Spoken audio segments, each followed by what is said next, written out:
스바 여왕이 여호와의 이름으로 인해 알려진 솔로몬의 명성을 듣고 어려운 질문을 갖고 그를 시험하려고 찾아왔습니다. 여왕은 수많은 수행원을 거느리고 향품과 많은 양의 금과 보석들을 싣고 예루살렘에 도착했습니다. 그는 솔로몬에게 와서 마음속에 갖고 있던 모든 것을 질문했습니다. 솔로몬은 모든 질문에 대답했습니다. 그 어떤 것도 왕이 답하기 어려운 것은 없었습니다. 스바 여왕은 솔로몬의 모든 지혜와 그가 지은 왕궁을 보고 또 그 식탁의 음식과 신하들의 자리와 시중드는 종들의 접대와 그 옷차림새와 술 맡은 신하와 여호와의 성전에서 드리는 번제를 보고 눈이 휘둥그레졌습니다. 그녀가 왕에게 말했습니다. 내 나라에서 들었던 대로 왕이 이루신 일과 지혜에 대한 소문이 사실이었군요. 내가 와서 내 눈으로 직접 보기 전에는 그 소문을 믿지 못했습니다. 그런데 내가 들은 소문은 사실의 절반도 되지 않는군요. 지혜로 보나 보로 보나 왕은 내가 들은 소문보다 뛰어나십니다. 왕의 백성들은 참 행복하겠습니다. 왕의 곁에서 계속 그 지혜를 들을 수 있는 왕의 신하들은 얼마나 행복하겠습니까? 왕의 하나님 여호와를 찬양합니다. 그분이 왕을 기뻐해 왕을 이스라엘의 왕좌에 앉히셨으니 말입니다.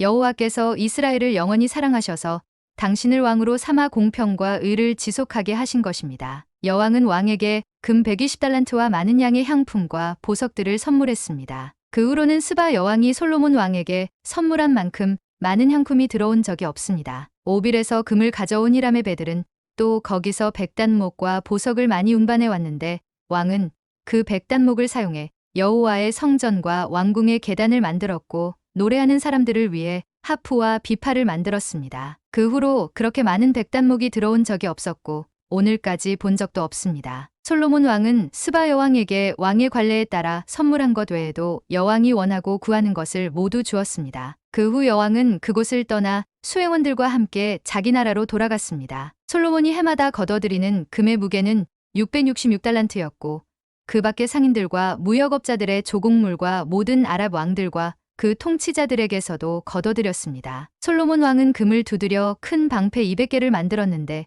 각 방패마다 금 600세겔이 들어갔습니다. 그는 또 금을 두드려 작은 방패 300개를 만들었으며 각 방패마다 금 3만 회가 들어갔습니다. 왕은 그것들을 레바논 나무궁에 두었습니다. 또 왕은 상하로 큰 왕좌를 만들고 순금을 입혔습니다. 왕좌에 오르는 계단은 6개가 있었고 왕좌의 등받이 꼭대기는 둥근 모양으로 돼 있었습니다. 왕좌 양옆에 팔걸이가 있었고 팔걸이 옆에 사자가 한 마리씩 서 있었습니다. 6개의 계단 위에 사자 12마리가 양옆에 서 있었습니다. 그 어떤 나라에도 이렇게 만든 것은 없었습니다. 솔로몬의 술잔은 모두 금으로 만들었고 레바논 나무궁에 있는 그릇들은 모두 순금이었습니다. 은으로 만든 것은 하나도 없었습니다. 솔로몬 시대에는 은이 가치가 없었기 때문입니다. 왕이 무역선들을 히람의 배와 함께 바다에 두어서 3년에 한 번씩 금과 은과 상아와 원숭이와 공작을 실어 나르게 했습니다. 솔로몬 왕의 부와 지혜가 세상의 다른 어떤 왕들보다 뛰어났습니다. 온 세상 사람들이 하나님께서 솔로몬 마음에 두신 지혜를 들으러 그 앞에 오기를 원했습니다. 사람들이 각각 금은으로 만든 물건과 옷과 갑옷과 향품과 말과 노새 같은 선물을 해마다 정해진 대로 들고 왔습니다. 솔로몬이 전차와 말들을 모아보았더니 전차가 1400대, 말이 12,000마리가 있었습니다. 솔로몬은 그것을 전차 두는 성에 두기도 했고 예루살렘에 직접 두기도 했습니다. 솔로몬이 왕으로 있을 때 예루살렘에서 은은 돌처럼 흔하게 됐고 백향목은 평지의 뽕나무처럼 많아졌습니다. 솔로몬의 말들은 이집트와 구해에서 수입한 것으로 왕의 상인들이 구해에서 제값을 주고 사온 것이었습니다. 전차는 한 대당은 600세겔을 주고 말은 한 필당은 150세겔을 주고 이집트에서 수입해 왔습니다. 또 그들은 그것을 헷 사람들과 아람 사람들의 모든 왕들에게 되팔기도 했습니다.